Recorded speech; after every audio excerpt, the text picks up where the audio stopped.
Retro Hangover, supported via Patreon by listeners like you. We would especially like to thank patrons Lyle McKarns, Ashton, Ruby, Randall, Quiggle, Tony G, Studstill Smash, the Milkman, Katie Quigg, Paul Romalho, Raging Demon, JC, Meagan, Caruso, MaskedKeaton, Andrew Liguori, Ozzy Garcia, the Retro Vixen, Adam from The Good, the Bad, the Backlog, Thunderdome Gaming Society, Lucas Lobo, Jenny E, Rick Firestone, Keith Gasper, Dave Jackson, Eric Gess, Kayla Jackson, Nomad from the Retro Wildlands Podcast, and Ashevent. Your continued engagement and generous donations are deeply appreciated.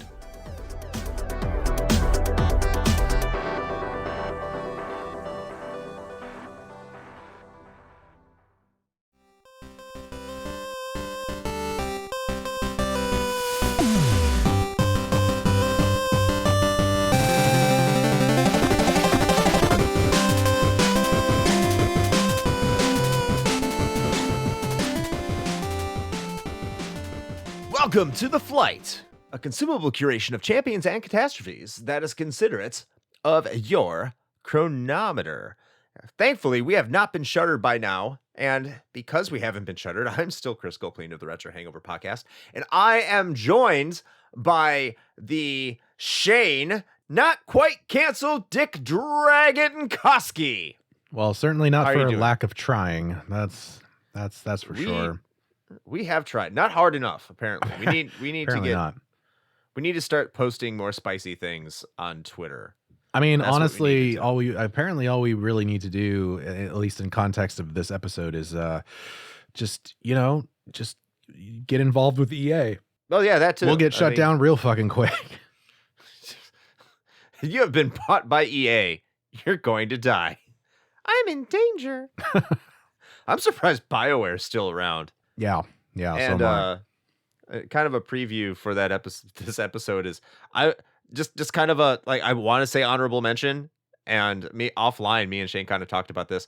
I did not know Maxis was still alive. I had no idea. I thought they were dead, but they're here, so they're not part of this list. Technically, it's like Weekend at Bernie's. They just trotted out. It's like, Maxis is coming out with The Sims. Remember Maxis? And everyone's like, yay. Where's SimCity? And shut up. It's just a shambling husk with a Maxis outer coating. It's awful. There's so many companies I wish I could list that are technically still around. I just feel bad for because of the previously aforementioned EA. But I'm sure, let me take a look at my list. Are we going to be talking about EA later? I don't think I will be. I'm sure you will be based off that little preview. And that's a good segue into just kicking off this list, because this is a list of our top 5 game companies that have been shuttered. So they don't exist anymore. And I guess there might be some qualifiers on mine. Maybe. I'm not sure about yours. But let's just get into it. Shane, let's go. Number 5. Okay, well, starting off my list at the number 5 spot is Black Isle Studios. Oh, wow. They're gone. Black Isle was around from 1996 to 2003, and they are perhaps most well known for developing Fallout 1 and 2 and publishing a little niche game series maybe somebody's heard of called Baldur's Gate. So listen, man, in the mid to late 90s, Black Isle was synonymous with the RPG royalty of the PC gaming space. And with good reason. I mean, having Fallout 1 and 2 under their belt and then being the publisher for the Baldur's Gate series was a huge deal. But unfortunately, they were to be short-lived and were shuttered in 2003. And a lot of us old grognards around here kind of wish that they had persisted, because we would have loved to have seen what they would have come up with after that. So fortunately, there are several companies nowadays that I think have sort of picked up that CRPG torch and done it proud. But there's always a little bit of something in the back of our minds of man, what if? what if Black Isle had been able to, continue doing what they were doing? So they probably would have been bought by EA, like BioWare. Yeah, I mean, probably. But so maybe that's more of like a Batman scenario. You just they did not live long enough to see themselves become the villain. So maybe that was the good ending after all. Yes. Okay, my number 5 is a little bit more mainstream. It is THQ, which went from 1991 to 2012. Did THQ make a lot of good games? Debatable. I know they made the N64 wrestling games, which is primarily why they're on this list. I also think they made Darkstalkers before they closed down. They had a ton of shit games too, which is also probably why they shut down. I think they also had like the U-Draw on the Wii, which made a lot of money, and then they tried to make it on other systems, and it like literally bankrupt them. But they had a lot of they ported a lot of good games. They published a lot of good games. Like, I wouldn't say they had a ton of bangers.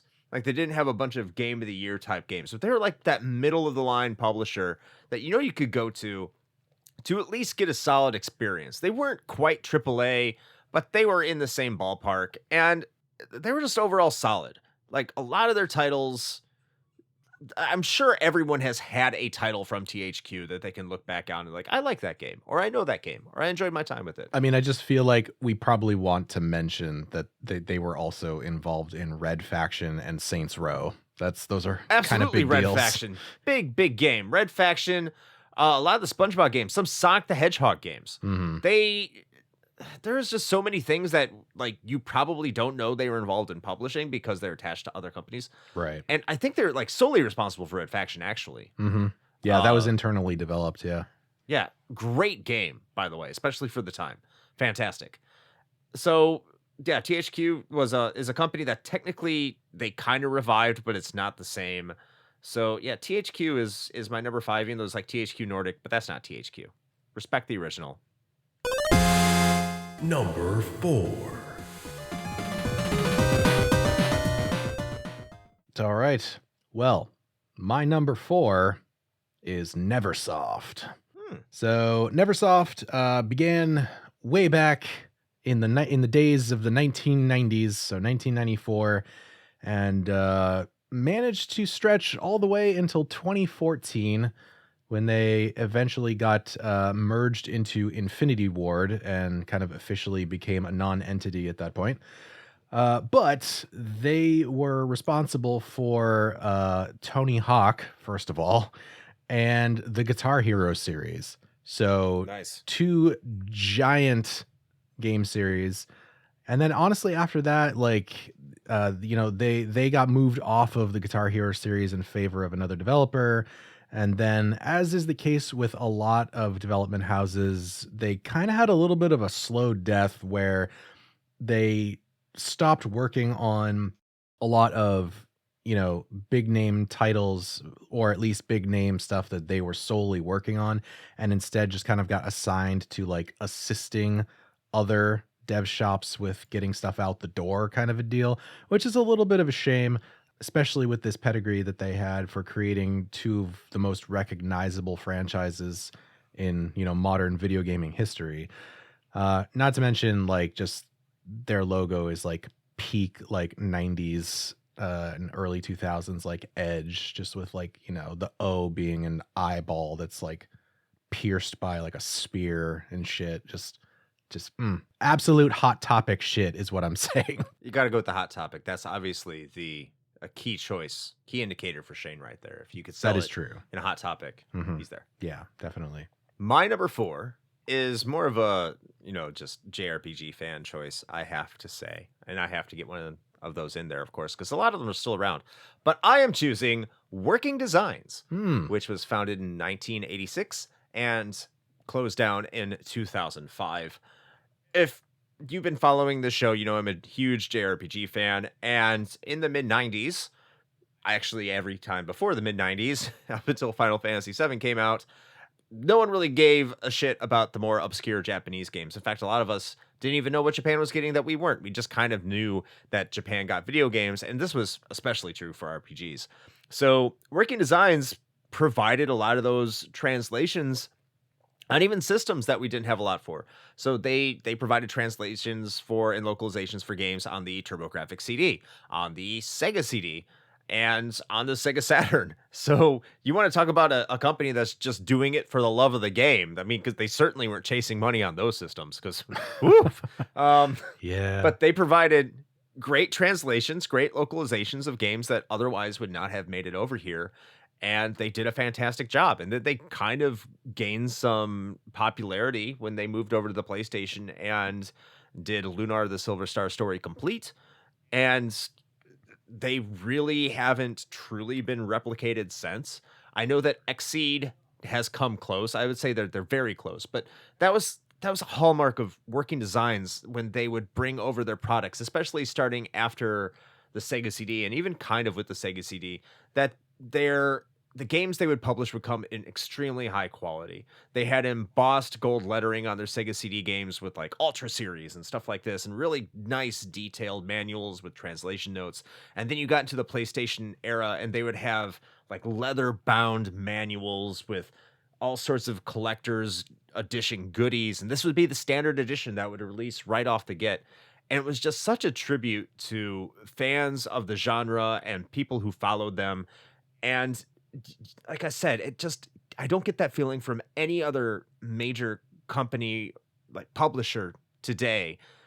And it's sad that they went away. And I understand that they're not necessarily needed anymore just because localization has become more trivial over time. But Working Designs was really a company that in its time was critical to the enjoyment of anyone who like was more into niche games and niche genres. So Working Designs, I salute you. I miss you. You're my number 4 pick. Yeah, that's a good pick. I like that. Yeah, the level of quality that they included in those releases is just like astounding. Yes.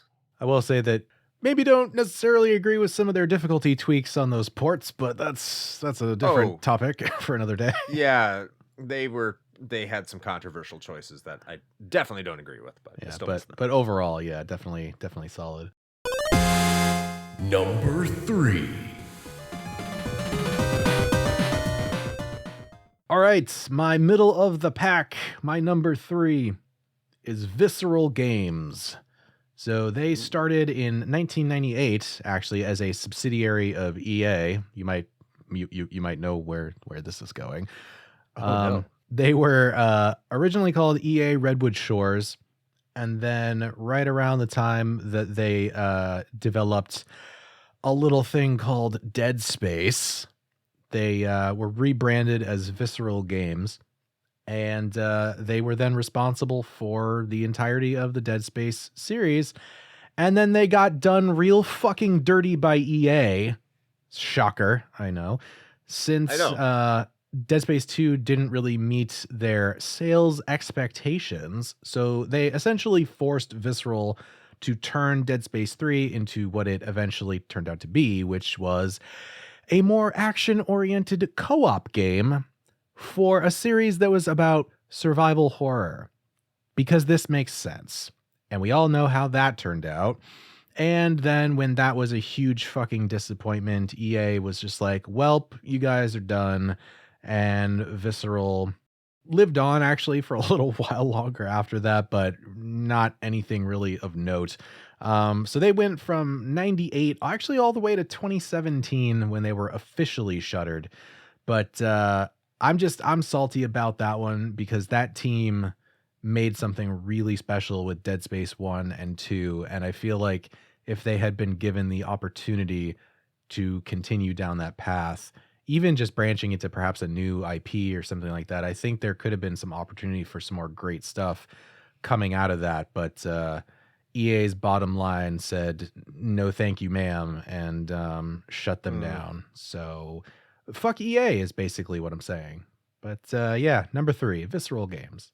Flashed the most brilliant right before they burned out. Indeed. Such a shame. My number 3, my middle of the pack, is Japan Studio. For the whole country. Yeah, Japan Studio. No, it was a subsidiary of Sony from 1993 until really recently. Well, not super recently, I guess, but until April of 2021. In fact, they have PlayStation 5 games on their resume.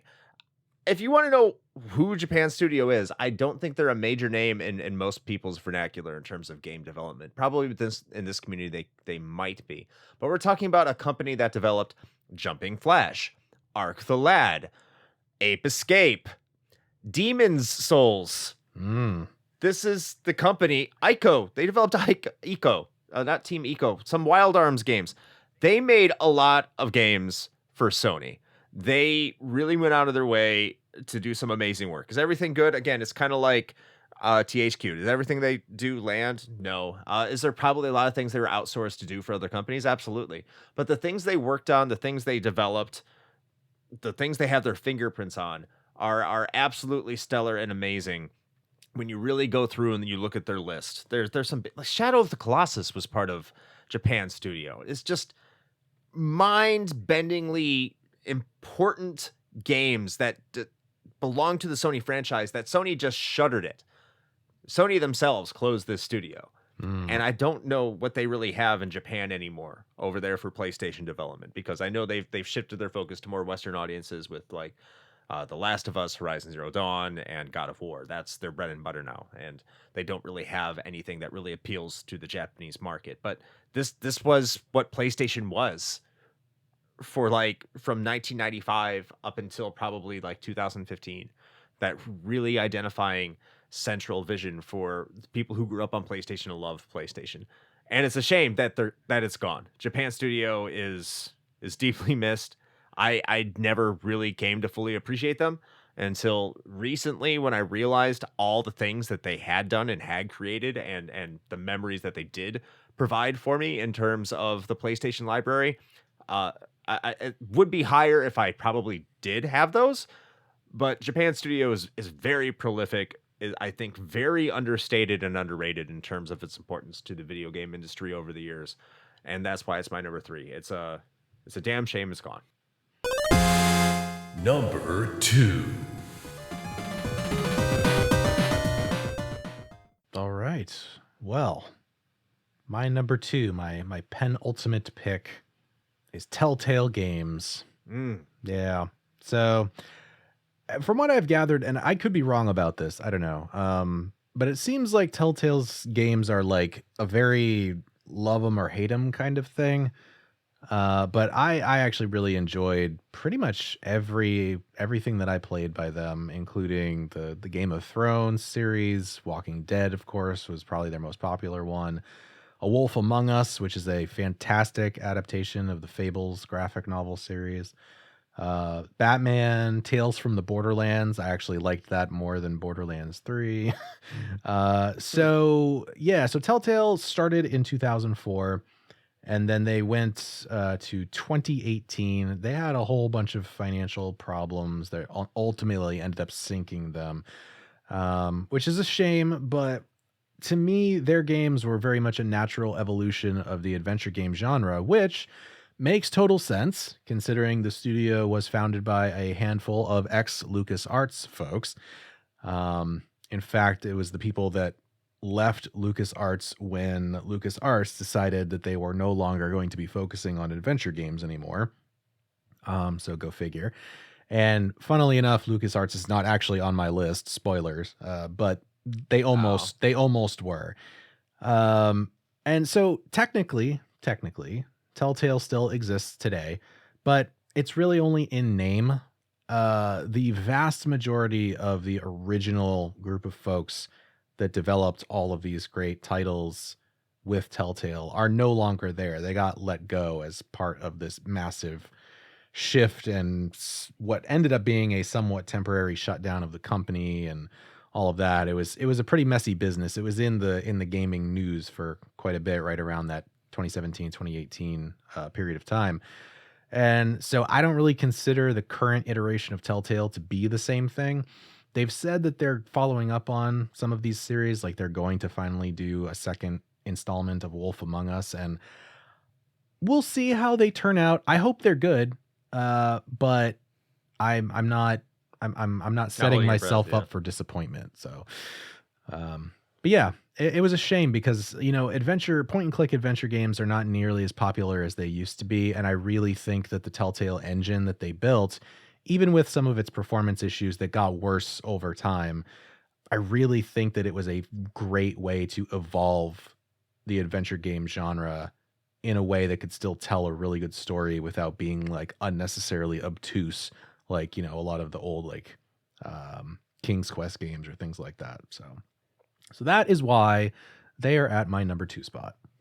Kind of going back to Japan Studio, where I said that a lot of the games Japan Studio made and not knowing who they were didn't really impact who I was as a kid. So I did select a studio I did know that has a logo I do recognize and is now dead. And I'm going to rip the company that killed them in a minute, but I'm just going to start with saying the company that is my number 2, and that is Hudson Soft. Oh, yeah. The B. One of the most important third-party developers of all time, because they were like the first third-party developer that made good with Nintendo when the Famicom came out in Japan. You're talking about a company that developed Bomberman, that developed the Star Soldier series, that developed Bonk, that essentially was either developed or published the majority of the library for the PC Engine or TurboGrafx 16, not to mention helped make a lot of games for Nintendo after that, to include Mario Party, that they helped make Bloody Roar and continued to make Bomberman forever. And that's why now Bomberman is under the license of Konami. Fuck you, Konami. Fuck you. This is what all it builds to is fuck you. You have an entire library of amazing games that this developer essentially helped establish the entirety of the video game industry with, that you just don't even fucking utilize, you fucking pieces of shit. I want to rip off your fucking head and shit down your throat for killing every property that Hudson Soft owns in addition to your own. I should include you on this fucking list, Konami, for the fucking travesty that you are, for killing this amazing company called Hudson Soft with all their great shmups, platformers, puzzle games, party games, and all the fun that they have provided to millions of people over the years. Free the B, you fucking pieces of shit. Fuck Konami. And that's not even his number 1 pick. No. Fuck you, Konami. Always take a good opportunity to say fuck Konami. Yes. Number 1. All right. Well, speaking of number 1s, I guess that leads into my top pick for game companies that I wish still existed. And that would be this one's actually, this is a twofer. This is a combo. So this is a combo pack of Blizzard North and Flagship Studios. Yeah. So between the two of them, it spanned from 1993 to 2008. And I'm including both because honestly, the reason I picked this is more about following some of the influential people that were involved in this. And by that, I mean David Brevik, the Schaefer brothers, and eventually Bill Roper. And they were all part of Blizzard North, which was originally called Condor before they were bought out by Vivendi, who at the time was Blizzard Entertainment's parent company. And this was like right before the release of Diablo. And so Condor was rebranded as Blizzard North. So they were sort of like a branch of Blizzard Entertainment, but they were still able to operate entirely independently. So Brevik and the Schaefers, they were basically still running things just as they always had, but now they were called Blizzard North. And then they released Diablo. And then, of course, Blizzard North is responsible for Diablo 1 and 2 and all of the success that came with that. And then Brevik, both of the Schaefers, Bill Roper, and a pretty decent handful of others would eventually leave to form what would come to be known as Flagship Studios, which released a game called Hellgate London. And I know a lot of people did not like that game. That game gets a lot of hate on the internet, but myself and my friends, we really enjoyed playing it. Was it janky? Fuck yes. Was it wholly unoptimized? Yes. Did the game engine have memory leaks where if you played the game for too long, it would slow your whole fucking computer down? Also, yes. But it was a fan-fucking-tastic idea. I loved the idea of the universe that they were trying to build with Hellgate London. It was basically the natural evolution of like Diablo and Doom. It's like if Diablo and Doom had a baby, which if you fucking know me at all, that's my shit. So it was perfect. And I just really wish that they had the ability to follow the vision that they had and not get bogged down in the custom engine that they built, just honestly not being fantastic, not having the resources to properly build it. Because at the end of the day, they were still kind of an independent developer, right? They branched off and did their own thing. And even though they were pretty big names coming from Blizzard North, they kind of struck out on their own. And with that, they were kind of left to their own devices. And so they really struggled to make this big, MMO light kind of game actually work. And it's a shame, because if they had the proper backing and funding and time to really flesh this out, it would have been such a fucking good game. And the reason it was called Hellgate: London was because it was only supposed to be the first entry into what was going to be a long-running series where they expanded the lore to then start covering other major cities. Like they were going to have Hellgate Tokyo, and there was so much there, and it's such a bummer that that's never going to come to light. Like, I actually purposefully went and found them because I never got them back when they first released, but I'm looking at it right now. I have all 3 of the Hellgate London novels on my shelf next to my Diablo archive, if that gives you any sort of indication. Oh, damn, man. Man, it's such a missed opportunity. Hellgate London ended up getting picked up by, I think it was Hanbitsoft, which is a Korean company, and they kind of tried to take it and run with it, turned it into a free-to-play kind of thing, and shocker, it didn't really turn out so great. But yeah, just that whole story of like Blizzard North, and if you've ever seen what they were working on as far as Blizzard North's version of Diablo 3, it was a very different beast than what we ended up getting, and I really wish we could have seen what that would have turned out to be. So that's why it's my number 1. I have a lot of personal investment in it, because of the game series and because of its involvement with Blizzard, and just those guys were really influential in a lot of the games that were a big part of my gaming childhood, I guess. And so it's really important to me. I guess the one side benefit of Flagship shutting down is the game that they had actually initially used as a test to test their engine for Hellgate London was called Mythos, which was more of a like traditional isometric Diablo style game that they were actually planning on releasing. And it actually got as far as having a sort of like limited global release, but it did not last very long. But that served as the foundation for what they would go on to eventually do, which was Torchlight. So there you go. So at least we got something out of it. Silver lining. Yeah. Torchlight's fantastic. Love that game. Before I move to my number 1, I have to say the dates that Hudson was active for, because it didn't say that in my little tirade of anger, which was from 1973 until 2012. There you go. However, I have a game company for my number 1 pick that's, I think, more tragic. It doesn't make me angry. It just makes me very, very sad. That's actually older than Hudson and been around for a very long time. And I think anybody our age who has ever been to an arcade, who has ever played pinball, who has played video games in general, will feel the sting as soon as I say this name. And it's Midway. Yep. And Midway lasted from 1958 until 2010. And what it really comes down to is the arcades died. And this was an arcade company, and they did their damnedest to stay with the current trends, but it just wasn't enough. And it's understandable why. You're talking about a company that did make pinball machines. Not major ones, maybe. I don't know how big. I'm not a big pinball dude, so maybe they did. But they made pinball machines as part of Bally Midway. Mm-hmm. They made some of the biggest arcade games that we associate with Spy Hunter, Cruisin' USA, On the consoles, Gauntlet Legends, not to mention Mortal Kombat. They published Shadow Hearts Covenant in the United States, NBA Jam, NBA Hang Time, NFL Blitz, Terminator 2 Judgment Day.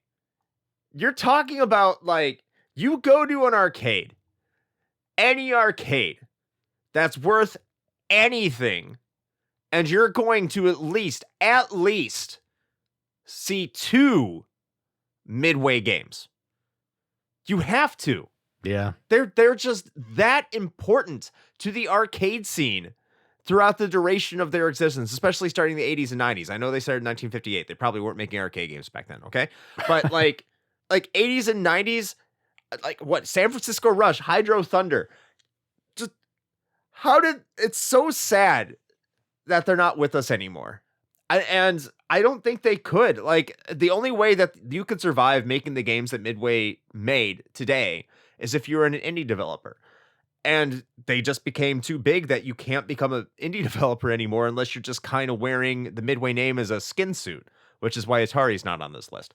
But when I look at the library and lineup of games and how big those games were, and how everyone that our age can associate with at least 5 to 10 games that Midway developed without specifically naming Midway themselves, because I don't think they necessarily put themselves front and center like a lot of publishing developers do, especially big ones. It's such a travesty to know that they don't exist anymore. And I hate it. And I can't get angry like with Hudson Soft and can't say fuck Konami, right? I don't even know who owns the right to Midway anymore. I probably just missed it.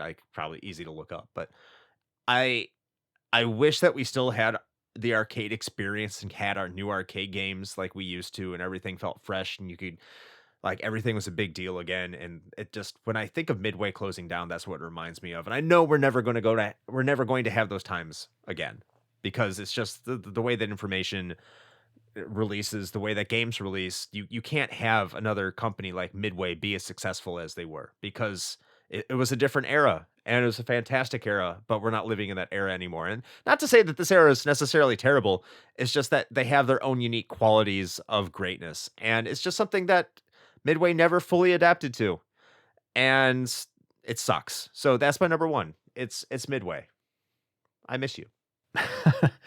Yeah, also honorable mention, shout out to Acclaim, by the way. Yes. Also. Yeah. They kind of. Well, what do you mean? They made a lot of shit.